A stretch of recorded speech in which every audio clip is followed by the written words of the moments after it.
మండుటి ఎండను సైతం లెక్క చేయకుండా రాజశేఖర రెడ్డి బిడ్డ వస్తుంది చూడాలి వినాలి అని మీ పనులు సైతం మానుకొని నా కోసం వచ్చారు.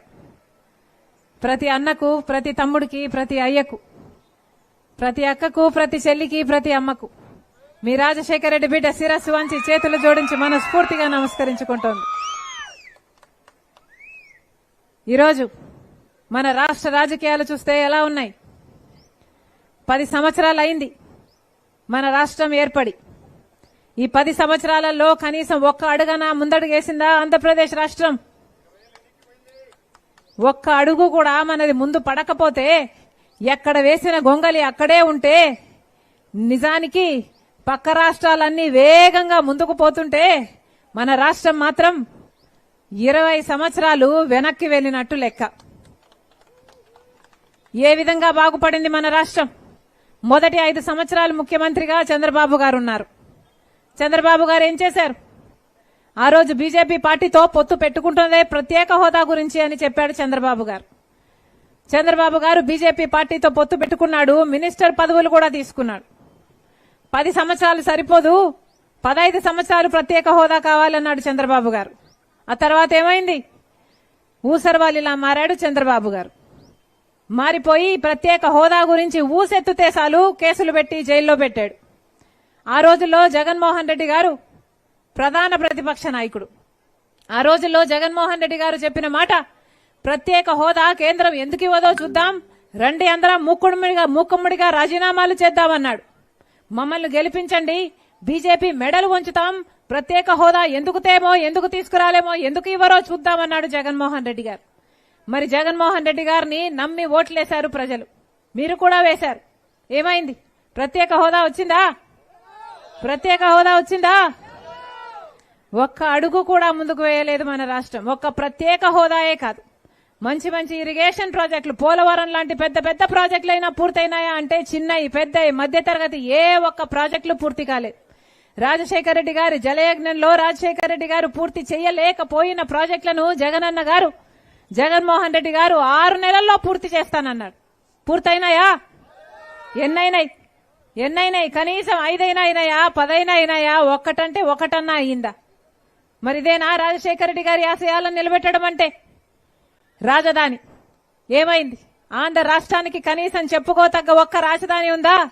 అదుగో మా రాజధాని చూడండి అని పక్క రాష్ట్రాలన్నీ బెంగళూరు, చెన్నై, హైదరాబాద్ వీళ్ళందరూ చెప్పుకుంటున్నారే, మనకొక రాజధాని అయినా ఉందా? మిగిలిందా? మరి ఏం చేసినట్టు చంద్రబాబు గారైనా 5 సంవత్సరాలు ముఖ్యమంత్రిగా, తర్వాత జగనన్న గారు 5 సంవత్సరాలు ఇప్పుడు ముఖ్యమంత్రిగా. ఒకటి సరిపోదన్నారు జగనన్న గారు, 3 రాజధానిని అన్నారు. పోనీ 3 కనీసం 3 కట్టకపోయి కనీసం ఒకరైనా కట్టారా అంటే ఆ ఒక్కదానికి కూడా దిక్కు లేకుండా పోయింది. మరి ఏమైంది? పోనీ బిడ్డలకు ఉద్యోగాలు వస్తున్నాయా? ఏమన్నా బిడ్డలకు ఉద్యోగాలు వస్తున్నాయా?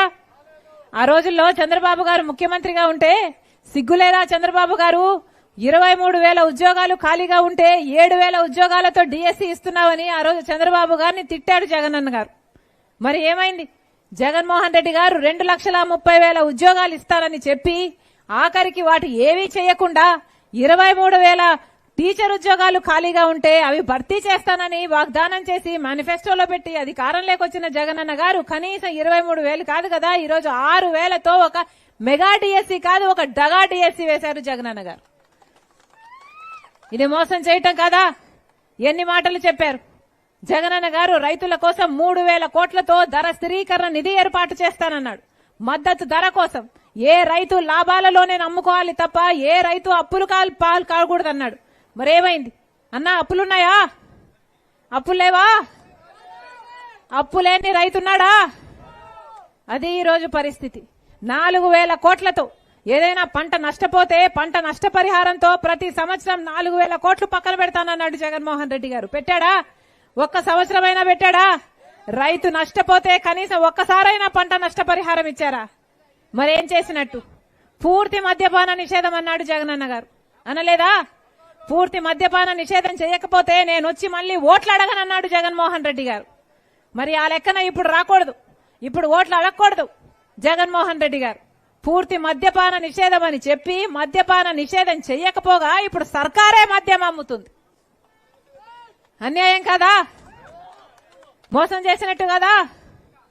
ఈరోజు మన రాష్ట్రము అప్పుల కుప్ప అయిపోయింది. మన రాష్ట్రానికి అసలు అభివృద్ధి లేకపోగా మొత్తం అప్పుల కుప్ప చేసి పెట్టారు. మరి ఎక్కడ అభివృద్ధి? ఎవరి అభివృద్ధి? ఎవరు బాగుపడినట్టు? ఎందుకు ఇచ్చినట్టు అధికారం? పోనీ అధికారం దేనికి వాడుతున్నారు అని చూస్తే ఈరోజు ఈ కడప జిల్లా రాజకీయాలు చూసుకుంటే ఎలా ఉన్నాయి? అధికారం ఇస్తే ప్రజలు ఆ అధికారాన్ని ఒక హంతకుణ్ణి కాపాడడం కోసం వాడుకుంటున్నాడు జగన్మోహన్ రెడ్డి గారు. రాజశేఖర రెడ్డి గారి తమ్ముడు వివేకానంద రెడ్డి గారు, రాముడికి లక్ష్మణుడు ఎలాగో రాజశేఖర రెడ్డి గారికి వివేకానంద రెడ్డి గారు అలాగా. ఇన్ని సంవత్సరాల వాళ్ళ రాజకీయ ప్రయాణంలో ఒక్కసారంటే ఒక్కసారి కూడా రాజశేఖర రెడ్డి గారి మాట జవదాటని తమ్ముడు వివేకానంద రెడ్డి గారు. రాజశేఖర రెడ్డి గారికి ఎప్పుడు ఏ అవసరం ఉన్నా కడప జిల్లాలో ఆ అవసరానికి ఆ పనికి చేసి పెట్టేవాడు వివేకానంద రెడ్డి గారు. అలాంటి వివేకానంద రెడ్డి గారు రాజశేఖర రెడ్డి గారి సొంత తమ్ముడిని 5 సంవత్సరాల క్రితం గొడ్డలితో ఘోరాతి ఘోరంగా అతి దారుణంగా చంపేస్తే కనీసం ఈ రోజు వరకైనా న్యాయం జరిగిందా? హంతకులు హత్య చేసిన వాళ్ళు, హత్య చేపించిన వాళ్ళు యథేచ్ఛగా రోడ్డు మీద తిరుగుతున్నారు అంటే ఇక న్యాయం బ్రతికున్నట్ట? ఎందుకు తిరగగలుగుతున్నారు? ఎందుకు శిక్ష పడలేదు? ఎందుకంటే సాక్షాత్తు ముఖ్యమంత్రి గారు జగన్మోహన్ రెడ్డి గారు అధికారం ఇస్తే అధికారాన్ని వాడుకొని హంతకుల్ని కాపాడుతున్నారు ఈరోజు జగన్మోహన్ రెడ్డి గారు. కాబట్టే ఈరోజు అవినాష్ రెడ్డి అనేవాడు దోషైనా కూడా ఈ రోజు వరకు కూడా శిక్ష పడకుండా తిరుగుతున్నారు. కనీసం ఒక్క రోజు కూడా జైల్లో గడపలేదు. 5 సంవత్సరాలు అయిపోయింది చనిపోయి. హత్య చనిపోలేదు, చంపారు. చనిపోలేదు, చంపారు. 5 సంవత్సరాలు అయింది చంపేసి. ఈ రోజు వరకు కూడా ఒక్క రోజు కూడా జైల్లో గడపలేదు. కేవలం జగన్మోహన్ రెడ్డి గారి అధికారాన్ని అడ్డు వేశాడు కాబట్టి అధికారంతో బీజేపీతో పొత్తు పెట్టుకున్నాడు. బీజేపీతో అక్రమ పొత్తు పెట్టుకున్న వాడు జగన్మోహన్ రెడ్డి గారు. బీజేపీ పార్టీకి బానిసగా మారిన వాడు జగన్మోహన్ రెడ్డి గారు. ఆ బీజేపీతో ఉన్న ఆ పొత్తు కోసమే ఈరోజు పొత్తు వల్లనే ఈరోజు అవినాష్ అనేవాడు ఇంకా యథేచ్ఛగా బయట తిరుగుతున్నాడు. మరి ఇలాంటి వాళ్ళకు బుద్ధి చెప్పాల్సిన అవసరం లేదా? 5 సంవత్సరాలు అయింది, అసలు శిక్ష పడకపోగా ఇదంతా ఒకెత్తైతే ఈరోజు మళ్ళీ అదే హంతకునికి, అదే హత్య చేసిన వాళ్లకు, వివేక మరణానికి చావుకు కారణమైన వాళ్లకు మళ్ళీ వాళ్ళకే ఎంపీ టికెట్ ఇచ్చారంటే ఇక ఏం చెప్పాలి? ఇది అధికార అహంకారం కాకపోతే మరి ఏమిటి అని అడుగుతున్నాం.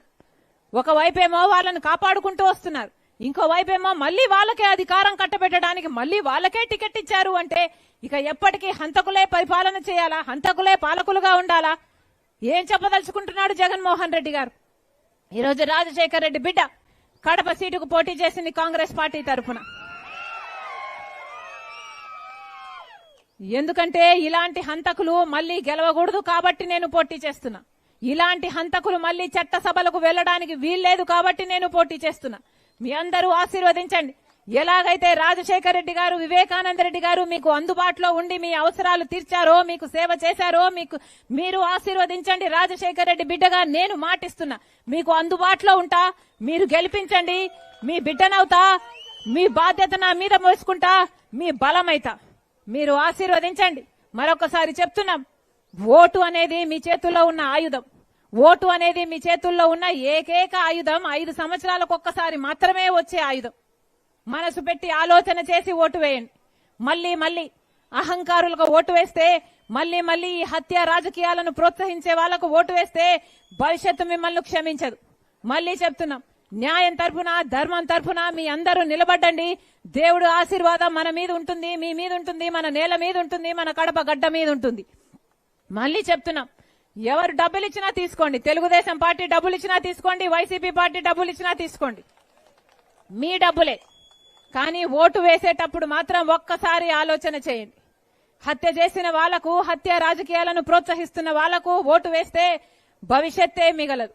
మరొకసారి రాజశేఖర రెడ్డి బిడ్డ మనస్ఫూర్తిగా మిమ్మల్ని అందరినీ ఆశీర్వదించమని కోరుకుంటుంది. ఎమ్మెల్యే అభ్యర్థిగా కాంగ్రెస్ పార్టీ తరఫున జ్యోతమ్మ నిలబడుతుంది.